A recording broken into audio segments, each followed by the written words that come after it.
everybody. It is Thursday. How are we doing tonight? Who is joining the program at more-ish than 8 tonight?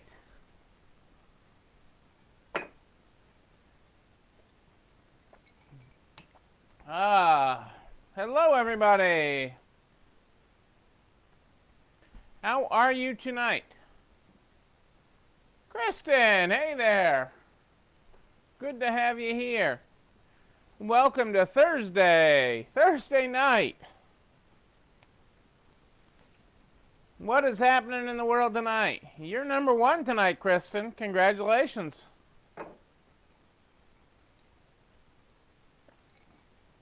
How's them apples? That's what I get for being so late. But a lot of other people are popping on. I can see it. Facebook's working the way it usually works tonight. Or sort of. As much as Facebook works with anything. How's that? Hey, Adele and Dazzle. Great to have you here.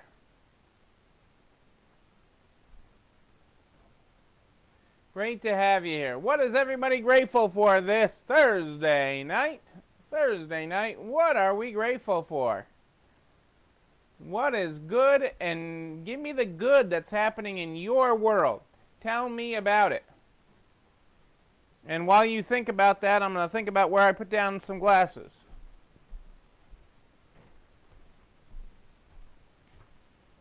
Ah, there's a pair.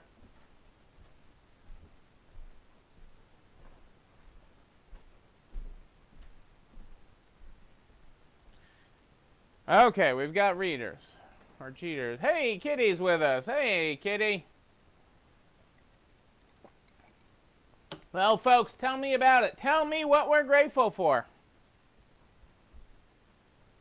I got my messages under 100. Which was my goal before I came on tonight. Hey, and Kitty's got a new employee. I have a feeling, Kitty, they are going to be remarkable. Remarkable.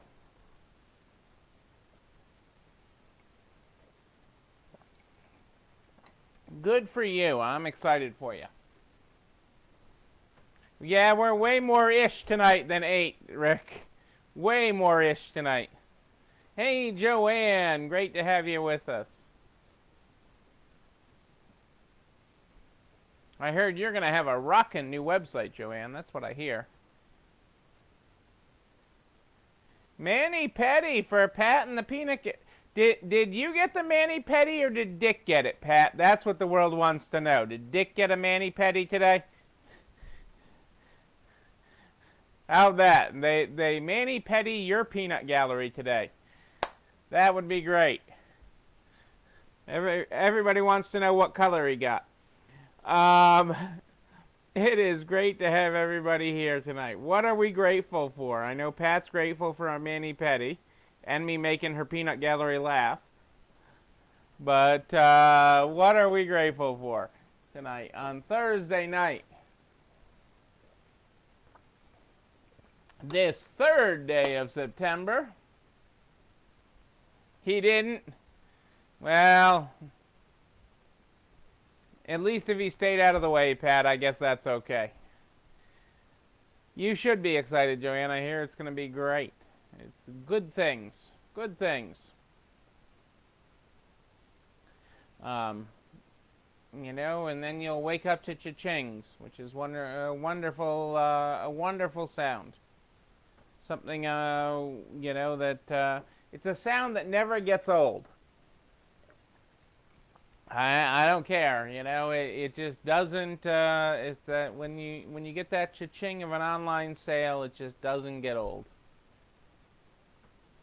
Quite honestly, any sale doesn't get old. So I do like it when the cha-chings are ringing.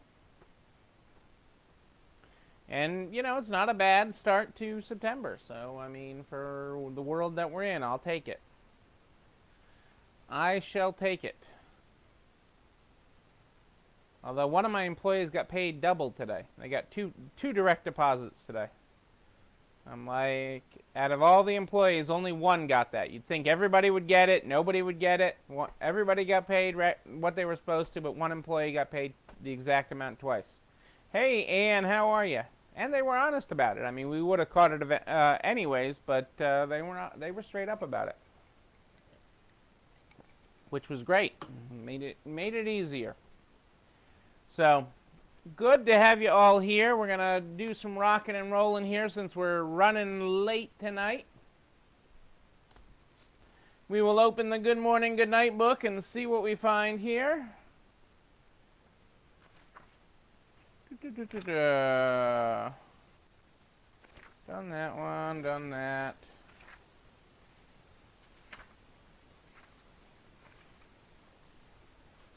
I like that one.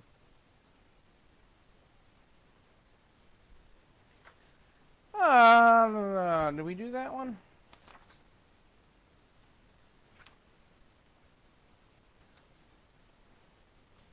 Well, I'm going to look one more place.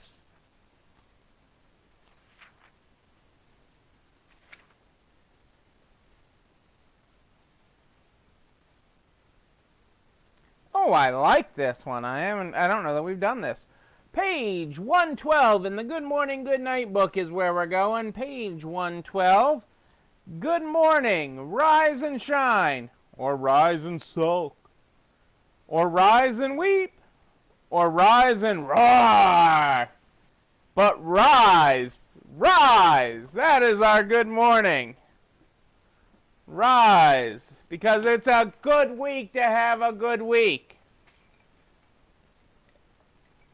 It's Thursday, people. We're sailing through the week, sailing through it. We are working our way forward here in the week. Don't forget, Self-Care Sunday is on Sunday. If you've got a recipe for Self-Care Sunday, you want to be this week's recipe of the week. Maybe Dick in the Peanut Gallery's got a recipe of his favorite peanuts or something. Email it to me, Neil, N-E-I-L, at ECIstores.com, N-E-I-L, at ECIstores.com. Let's see what's going on. We got a few things for you tonight. It's going to a less deep night. Since I was deep last night, I'll be less deep tonight.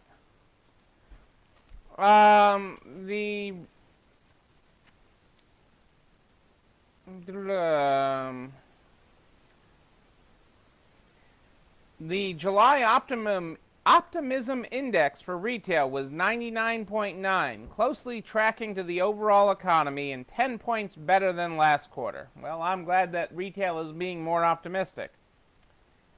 10% of retailers report that their current inventory levels are too low, something I have continually warned you about on here, compared to only 1% of small firms. Of all small firms. Retailers plan to increase inventories more than the average, as a net 13% plan to increase their current inventory levels, and so should you, in a general sense. Most of you should.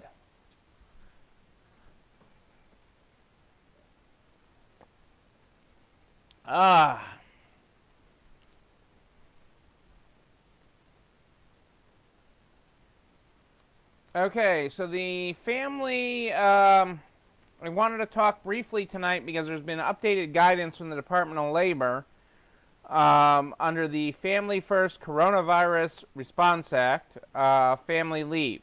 Families First Coronavirus Response Act, okay, FFCRA, because we like an acronym to go with it.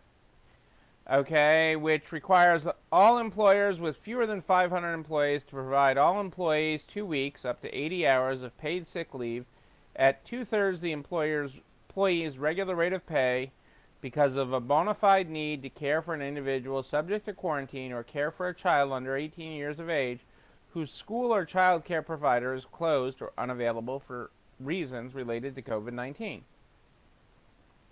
So here are some intricacies of that. A school is considered closed or unavailable if the school is operating on an alternative day or other hybrid attendance basis. In this case, the employee may take FFCRA leave on the days when the child is not permitted to attend school in person, as long as the employee is actually needed to care for the child and no other suitable person is available to do so. Number 2, the school is considered closed if the school is operating under a remote learning program out of concern for COVID-19, although school may reopen for in-person attendance later in the year. The employee may take FFCRA leave while the child's school remains closed for in-person attendance. A school is not considered closed or unavailable if the school remains open for in-person attendance but allows parents to opt for a remote learning program. The employee is not entitled to FFCRA leave because they have chosen for their child to remain at home. So that's an interesting twist on it. If you're offered in-person school or remote school and you choose remote, okay, because you're concerned about the virus, and I'm not making any decisions for anybody on this. I'm really not trying to make health and safety of your children decisions here. But in that case, okay, if in-person is being offered and you opt out, you are not eligible, or your employees are not eligible for this, okay, under the Department of Labor rules. Keeping in mind that a small business may be exempt from providing FFCRA leave if providing an employee such leave would jeopardize the viability of the business as a going concern. That exemption applies only if you have 50 or fewer employees. Leave is requested because the child's school or place of care is closed or child care provider is unavailable, and an authorized officer of the business has determined that the absence of the employee would jeopardize the business as a going concern. Keeping in mind, you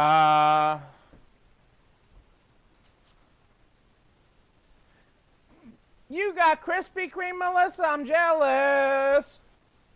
Big one opens in New York City, I think next week. The supersized one. Keep in mind that as an employer, you can get 100% credit from the government if you participate in it. So you're not out the money, but those are the rules, and that is the updated guidance as school gets back in session.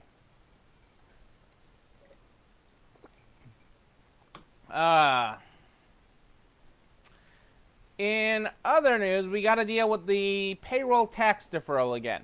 Okay, so payroll tax deferral, again, is the order that President Trump signed. So just to give a quick recap, so is the order that President Trump signed that said you can defer payroll taxes from September, federal payroll taxes from September through December.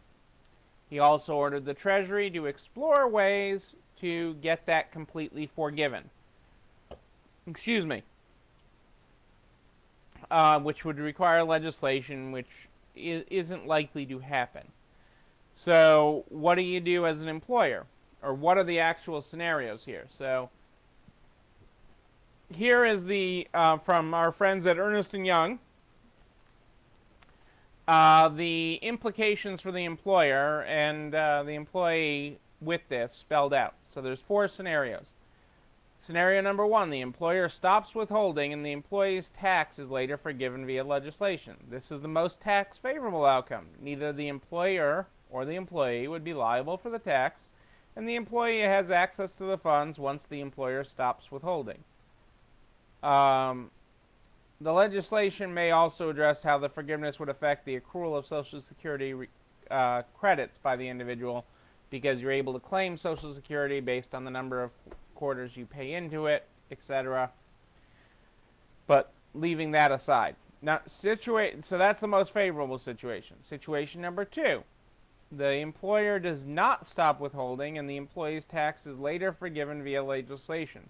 If the tax is forgiven for all employees or all those who paid applicable wages, regardless of whether their employer elected to stop withholding, this is also a favorable outcome. The employee could claim a refund for the overpayment, or the legislation could reduce taxes in the future to achieve a similar result.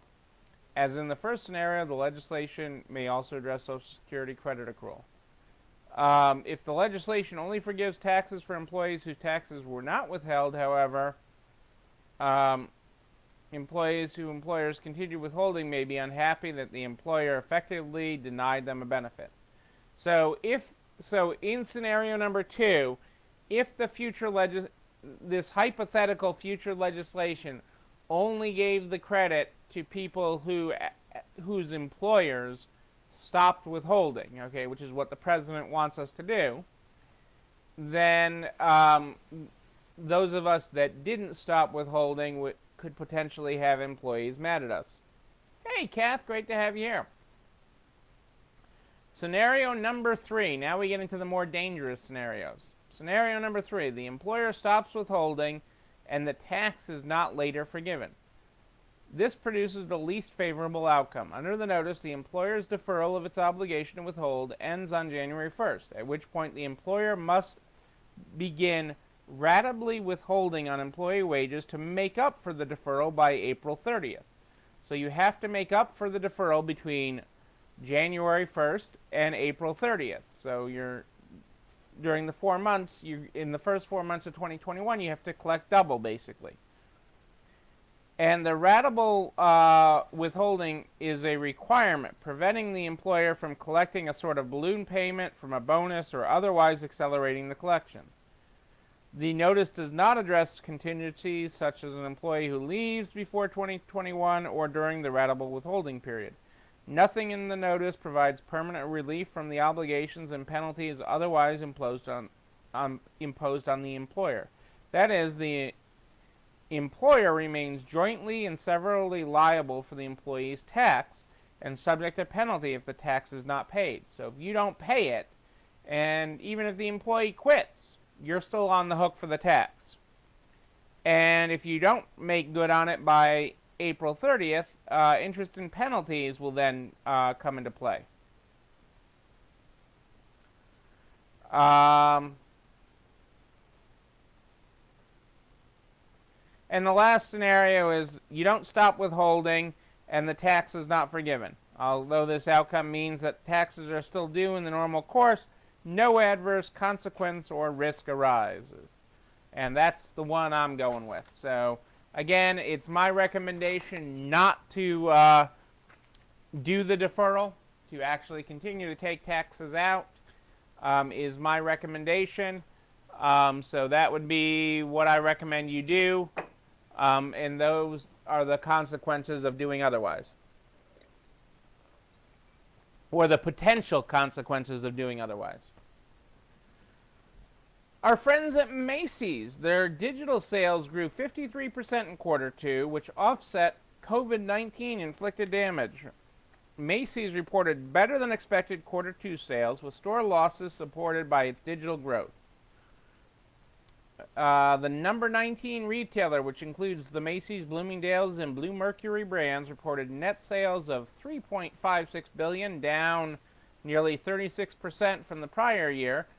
Digital sales, however, grew 53% for the quarter, and the stores are recovering faster than the company had expected. Going into the crisis, we had a well-developed digital business, and we're seeing that thrive as we attract new customers and welcome existing customers back to our brands.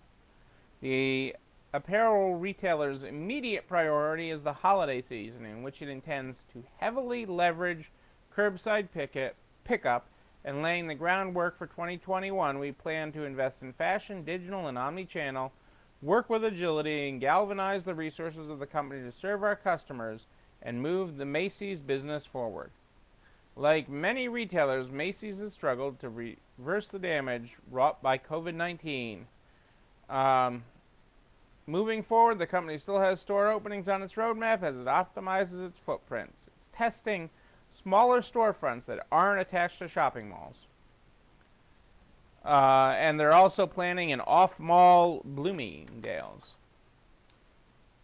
In another sign of good things in the economy, rent collections tick up at Kimco. Kimco is one of the largest owners of grocery-anchored and open-air shopping centers in the U.S. and announced that traffic, occupancy rates, and rent collections continued trending upward in August. As a result, it'll pay a 10-cent per share dividend in the third quarter. The continued increases in foot traffic has led to higher rent collections. So this is important stuff. And a reduction in rent deferral agreements at its properties. All of their centers are open, as are 96% of its tenants. Rent collections have ticked up from 76% in June to 82% in July to 86% in August. So they're continuing to rise. And the dividend declaration reflects the board's continued confidence in the strength of their properties and the continued economy. So I think that's a good thing. I think that's a very good thing that they're collecting. I like this analysis. So this one I wanted to share because I think it's a little misleading. 25% of U.S. malls will be gone in the next 5 years. COVID has sounded a death march for malls in the B, C, and D markets that were struggling before the pandemic. But here's what's interesting in this article, okay? At C and D malls, okay, C and D market, and that's a market designation. Is it an A mall market, and that has to do with what it can sell and the types of brands it attracts to the area, the kind of money, okay. Hey, enjoy dinner with your parents, Kelly. You know, and it works its way down in categories of mall until D malls. Okay, so this is the interesting part here. C and D malls square foot range, sales per square foot averages from below $275 a square foot to $390. That's an annualized basis, okay? So you take that and multiply it by 12 by the number of square feet you have, and you get your store's annualized sales. Where contrary, sales per square foot at A malls, okay, your top tier, your best places, your best malls, King of Prussia in Pennsylvania, Buckhead in Atlanta, you know, those types of areas, see between $550 and $900 per square foot, okay, more than double, okay, what a C or D mall sees on a per square foot basis. Now, there are other things to take into account. Those spaces cost a lot more in an A mall. The property costs a lot more in the A mall area to begin with. Everything costs more. So everything becomes a little more relative, but the numbers are bigger, okay? So that was a key thing heading into this. Where I think this article is wrong, okay, that all these malls are just going to vanish, okay, 1/4 malls. I agree that we're over-malled, okay? But the thing that I think the article misses is smart developers in the C and D range, okay, and are looking at how they redevelop their malls for their community. So that it may not have your traditional anchors to the mall. So where you traditionally have a big name anchor, a Sears or a Penny's or a Macy's as your anchors, you may now have a healthcare office as one of the anchors, and then a strong group of inline tenants. So you may, you know, where you may have, you know, an anchor on each side, you may have, in this case, you know, one of those anchors may be healthcare or something non-traditional that you wouldn't normally see in the mall, but brings lots of people. So there are different uses, or it may become a residential mix and then inline tenants that are serving that local community. So there's a lot of different things that are going to happen with it, but I don't know that a full 1/4 of our malls in the U.S. are just going to vanish.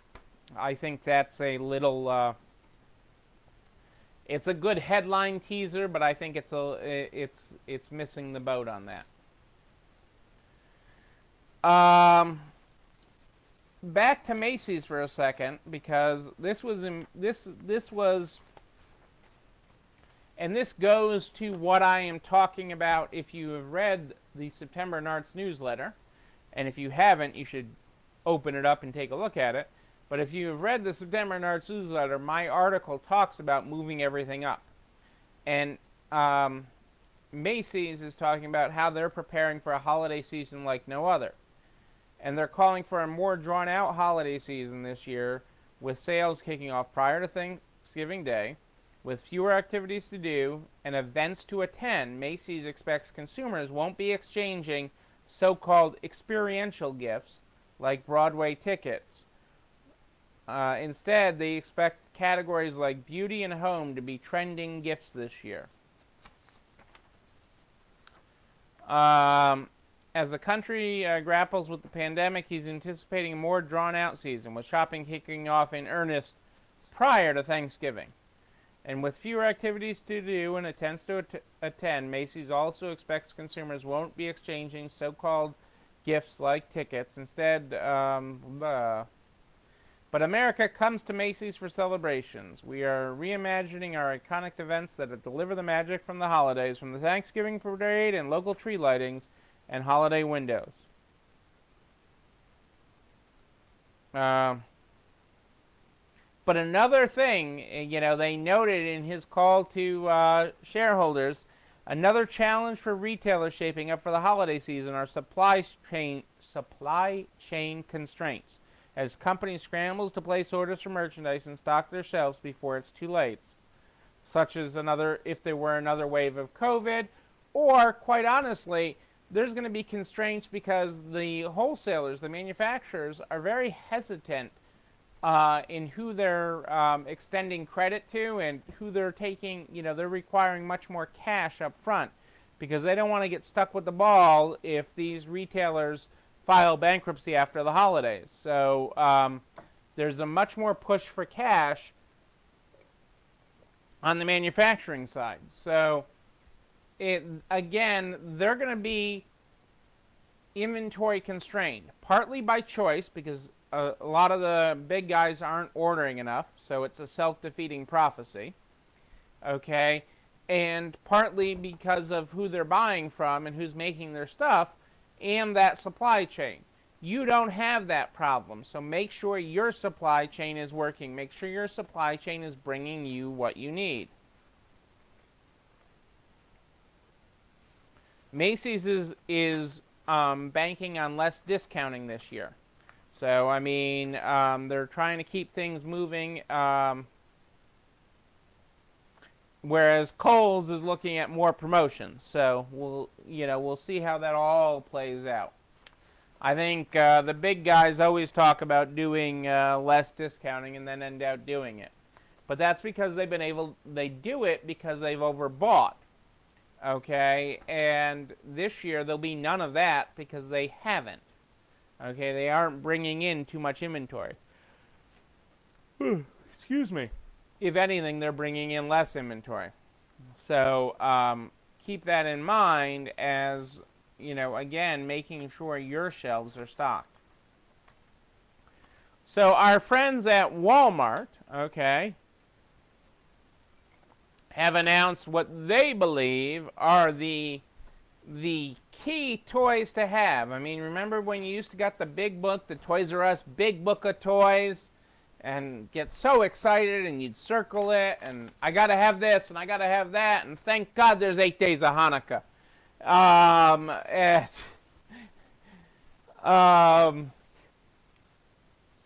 They didn't just want to keep the temple lit for 8 days, they wanted to keep our gifts coming. But Walmart has released what they believe are the top toys on everybody's list this year. And the first couple are, the number one is Barbie's Sweet Orchard Farm Playset with Barn. It comes with a horse and a puppy. A horse and a puppy. I mean, how can you go wrong with that? The Barbie Sweet Orchard Farm Playset with Barn is number one on their list. Number two is the Beyblade Burst Rise Hypersphere set. It looks like a car racing thing. $50 at Walmart. Number 3 on the list is Blue Clues and You Peekaboo. Peekaboo Blues Clues. I'd like to say I'm making that up. I'm glad Rebecca has outgrown that. I do remember the Blues Clues. Number 4. Number 4. I'm having a hard time believing that this is number 4. The Child, okay, Bop It. Star Wars the Mandarin's child, the Baby Yoda. Bop It. Okay. Yoda Bop It. You can't make this stuff up. And so that was 4. Number 5 on the list is, which actually makes more sense, Frozen's Magic in Motion Elsa doll. There is your top Christmas toys this year, according to Walmart. No, I don't make this stuff up. You know I'm not that creative, people. I am not. Hey, Kim, great to have you with us. So, we had all that tonight. That was my Fast and Furious Thursday. Because I was way more ish than 8 tonight. But let's see if we can get some Everyday Courage from the book that Vina sent us. Everyday Courage. Let's flip open to September. Oh, I like this. September 3rd. Every morning, you have 2 choices. Continue to sleep with your dreams or wake up and chase them. What are you going to choose tomorrow? Are you going to sleep with your dreams, or are you going to wake up and chase them? You know, hey, that's on the adult Christmas list, is the pink calculator, Kristen. The pink calculator's on every adult's Christmas list. The other thing, hey, I remember having a calculator watch and a pen with a clock on it. As a kid, I mean, these are hot things. And then, lastly, remember, so that was a good ending. That was a good ending. You going to sleep with your dreams, or are you going to wake up and chase them? Okay? And, you know, the next step that I want to leave you with on that is you have a choice every day, okay, in how you approach it, and that's your attitude. That's the one thing you have complete control of every day. As you wake up and you go out to every day to chase your dreams, not my dreams, not Sally's dreams, not Susie's dreams, your dreams. When you wake up and you go out every day to chase them, you have one choice that you have complete control over, and that's your attitude that you chase them with. So how are you going to chase your dreams tomorrow? You know, these videos and everything that we talk about, all the resources, all the forums, documents that I post, they're all available online at narts.org/resalestrong. narts.org/resalestrong is where you find them. They are all there and easily accessible for you. And they're there for you, and they're there so you can share them, so that we can keep every business going. Share them with the butcher, the baker, the candlestick maker, the window washer, the car wash guy, the pizza guy, everybody. Everybody on this, we're going to get everybody across the finish line. If you weren't going out of business before this, you're not going out of business because of this, because you're not alone running this store. I am here at more 8 than ish every night Eastern in the Narts private Facebook group. If you have a question in between, you just email me, Neil, Neil, at ECIstores.com. That's where you find me. We start this program every night. We start with the Good Morning, Good Night book. The Good Morning, Good Night book is how we get the program started.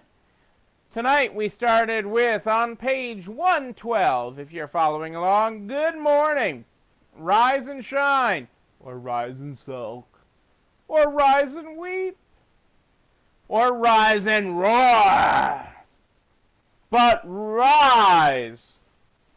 Our good night tonight is good night. Rest and relax. Rest and rejoice. Rest and rejuvenate.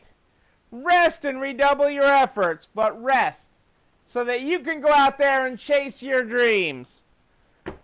Ladies and gentlemen, I am Neil Abramson. I do like a good party, a wedding, a bar mitzvah even. We will party again. We will be in person. We will be able to do it. I promise you that, and I will be there with you when we can do it. Until then, until tomorrow at more 8 than ish, tomorrow night, more 8 than ish, know that you, but most especially you, yes you, I see you right there in the middle, I see you watching. You are not alone running this store. I'll see you tomorrow night, everybody. It's time for dinner, I think. I've lost track. Have a great night, everybody. I'll see you tomorrow.